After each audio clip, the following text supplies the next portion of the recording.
सियावर रामचंद्र की, सियावर रामचंद्र की जय सिया राम, जय सिया राम। महानुभावों, बरसों से टाट और टेंट के नीचे रहे हमारे रामलला के लिए अब एक भव्य मंदिर का निर्माण होगा। टूटना और फिर उठ खड़ा होना सदियों से चल रहे इस व्यतिक्रम से राम जन्मभूमि आज मुक्त हुई है।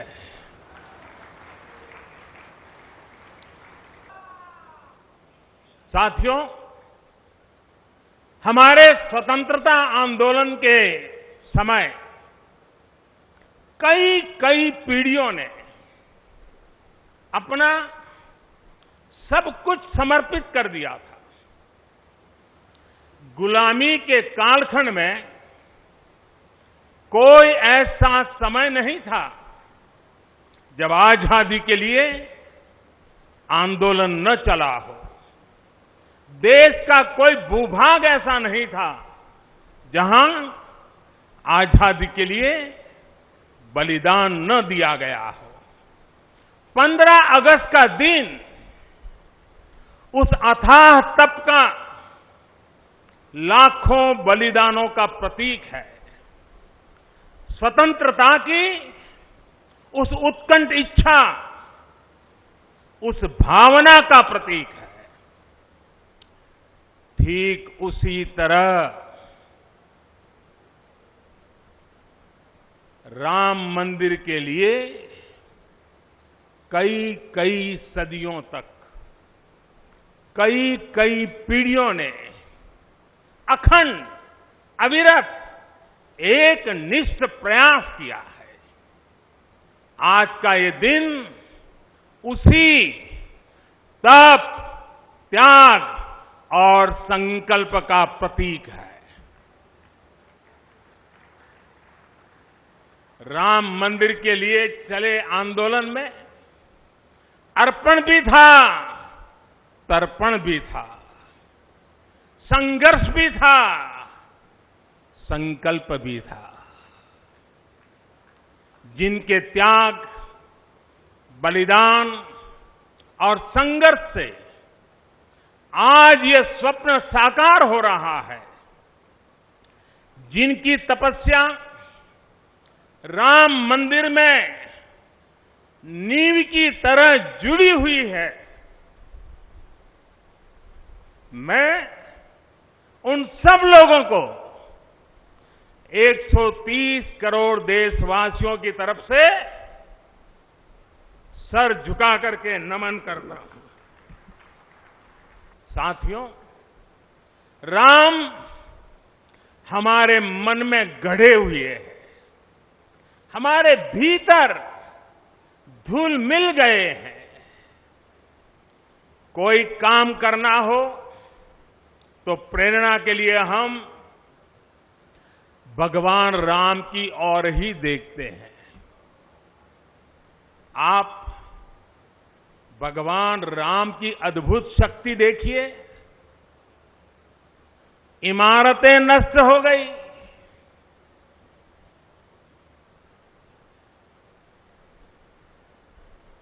क्या कुछ नहीं हुआ? अस्तित्व मिटाने का हर कोई प्रयास हुआ, बहुत हुआ, लेकिन राम आज भी हमारे मन में बसे हैं, हमारी संस्कृति के आधार है।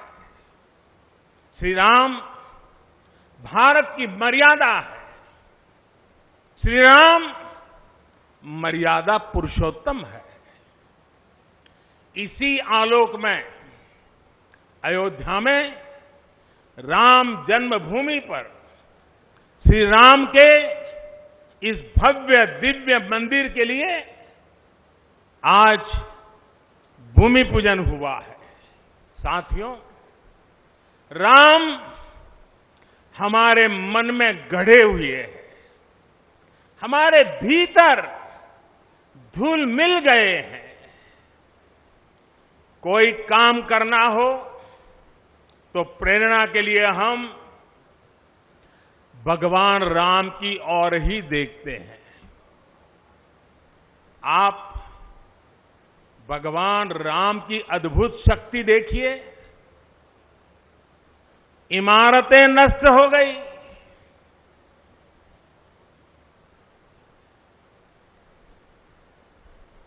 क्या कुछ नहीं हुआ? अस्तित्व मिटाने का हर कोई प्रयास हुआ, बहुत हुआ, लेकिन राम आज भी हमारे मन में बसे हैं, हमारी संस्कृति के आधार है। श्री राम भारत की मर्यादा है। श्री राम मर्यादा पुरुषोत्तम है। इसी आलोक में अयोध्या में राम जन्मभूमि पर श्री राम के इस भव्य दिव्य मंदिर के लिए आज भूमि पूजन हुआ है। श्री राम का मंदिर हमारी संस्कृति का आधुनिक प्रतीक बनेगा। और मैं जानबूझकर के आधुनिक शब्द का प्रयोग कर रहा हूं। हमारी शाश्वत आस्था का प्रतीक बनेगा, हमारी राष्ट्रीय भावना का प्रतीक बनेगा। और ये मंदिर करोड़ों करोड़ लोगों की सामूहिक संकल्प शक्ति का भी प्रतीक बनेगा। ये मंदिर आने वाली पीढ़ियों को आस्था, श्रद्धा और संकल्प की प्रेरणा देता रहेगा। इस मंदिर के बनने के बाद अयोध्या की सिर्फ भव्यता ही नहीं बढ़ेगी, इस क्षेत्र का पूरा अर्थतंत्र भी बदल जाएगा।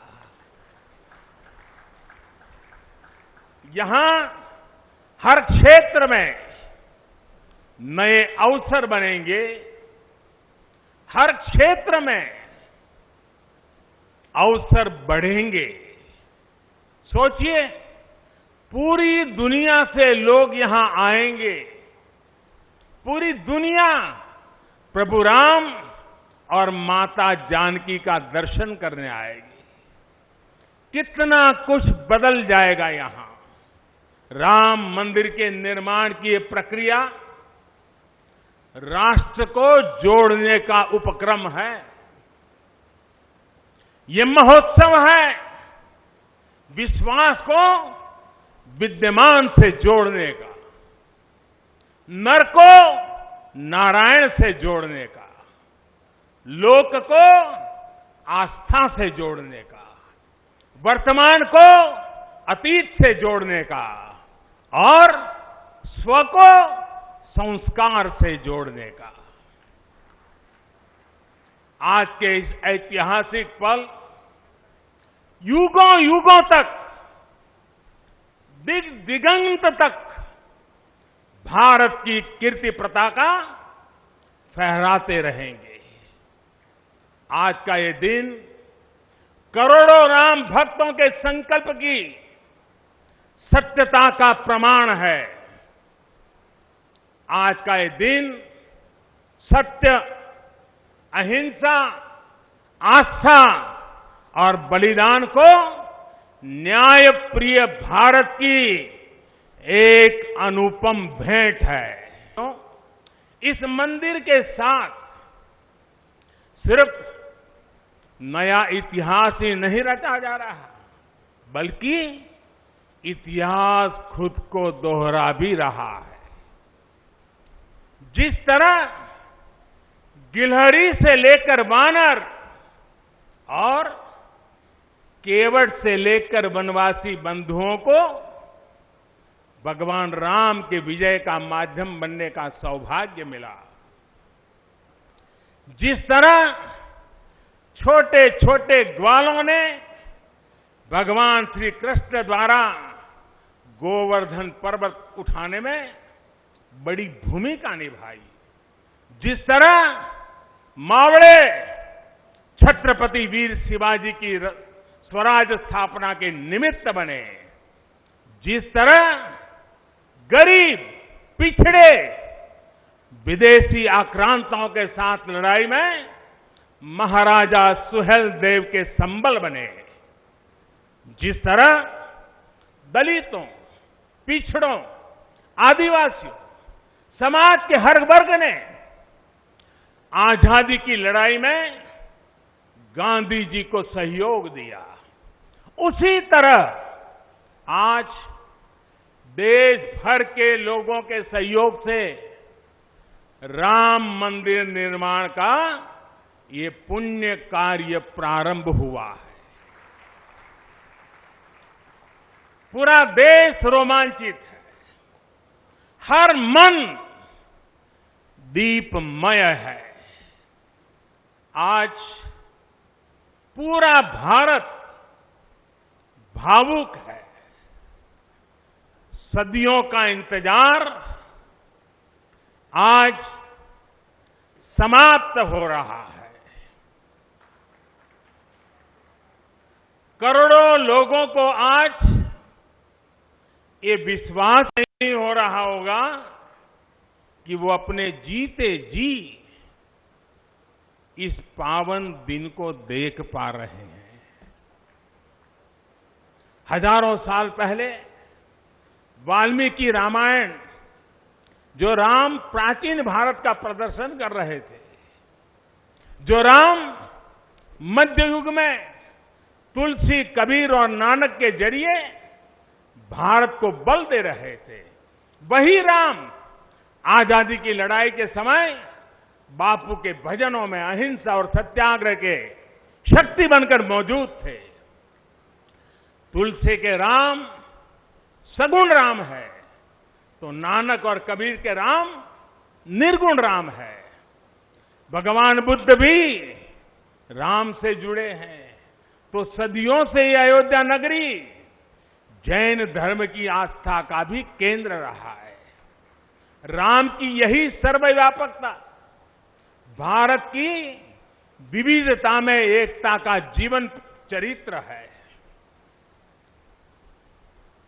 तमिल में कंब रामायण, तो तेलुगु में रघुनाथ और रंगनाथ रामायण है। उड़िया में रुईपात कातेड़पदी रामायण है, तो कन्नड़ा में कुमुदेंदु रामायण है। आप कश्मीर जाएंगे तो आपको रामावतार चरित मिलेगा, मलयालम में रामचरितम मिलेगी, बांग्ला में कृतिवास रामायण है, तो गुरु गोविंद सिंह जी ने तो खुद गोविंद रामायण लिखी है। अलग अलग रामायणों में अलग अलग जगहों पर राम भिन्न भिन्न रूपों में मिलेंगे, लेकिन राम सब जगह हैं, राम सबके हैं।